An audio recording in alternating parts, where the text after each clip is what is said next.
ચોમાસાની વિધિવત દસ્તક થયાને હજુ તો 3 દિવસ થયા છે ત્યાં આફતના વરસાદે લોકોની જિંદગી મુશ્કેલીમાં મૂકી દીધી છે। ભારે વરસાદ અને વીજળી પડવાના બનાવમાં કેટલાક લોકોએ જીવ પણ ગુમાવ્યો છે।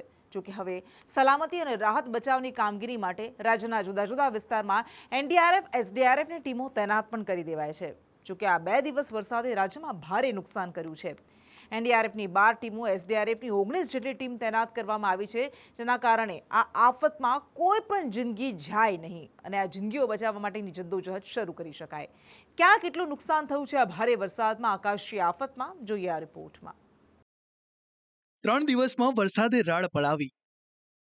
આફતના વરસાદે લીધો 18નો ભોગ। સ્ટેટ હાઈવે નેશનલ હાઈવે તૂટ્યા, વીજળી ગુલ। 100થી વધુનું રેસ્ક્યુ, 500નું સ્થળાંતર। સતર્કતાને પગલે એનડીઆરએફ એસડીઆરએફની તૈનાતી। રાજ્યમાં ચોમાસાની દસ્તક થયાને હજી 3 દિવસ થયા છે, ત્યાં જ વરસાદે રાડ પડાવી દીધી છે।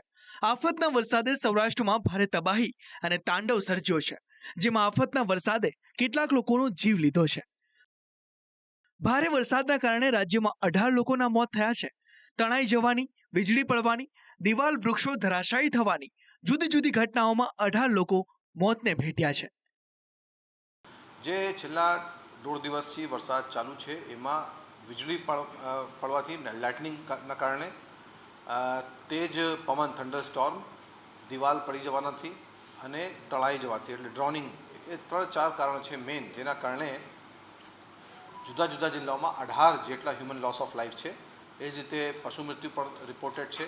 કાચા મકાન અને પાકા મકાન પણ અંશતઃ જે છે તૂટી ગયા છે, એની રિપોર્ટ પણ આવી છે। એના માટે જિલ્લા કલેક્ટર્સને ગ્રાન્ટ આપવામાં આવી છે અને પોસ્ટમોર્ટમ અને બાકી વહીવટી પ્રક્રિયા પૂરી કરીને તાત્કાલિક એમને ગ્રાન્ટ ફાળવવામાં આવે, એક્સ ગ્રેશિયા છે એમને આપવામાં આવે। એના માટે રાહત કમિશનર આલોક કુમાર પાંડે જણાવી રહ્યા છે કે મુખ્યમંત્રીએ માનવ જીવની ક્ષતિ ન થાય તે માટે જરૂર પડે એરફોર્સની પણ મદદ લેવાની સૂચના આપી છે। માનનીય મુખ્યમંત્રીશ્રીએ કીધું છે કે એરફોર્સ, કોસ્ટગાર્ડ અને બાકી બીજી તમામ એજન્સીઓ સાથે સંપર્કમાં રહીને આપણે હ્યુમન લોસ ઓફ લાઈફ ના થાય, ઓછામાં ઓછા સંપત્તિને નુકસાન થાય એવી સૂચના પણ આપી છે। તમામ જિલ્લા કલેક્ટર્સ અત્યારે જે તે જિલ્લામાં યોગ્ય સાવચેતીના પગલાં લઈ રહ્યા છે। જોકે આ 3 દિવસ દરમિયાન જુદી જુદી જગ્યા પરથી કુલ 120 લોકોનું રેસ્ક્યુ કરવામાં આવ્યું છે, તેમજ અત્યાર સુધીમાં કુલ 584 લોકોનું સ્થળાંતર કરાયું છે।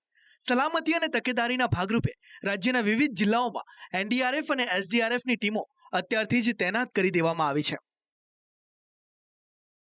એનડીઆરએફ અને એસડીઆરએફની 12 ટીમ તૈનાત।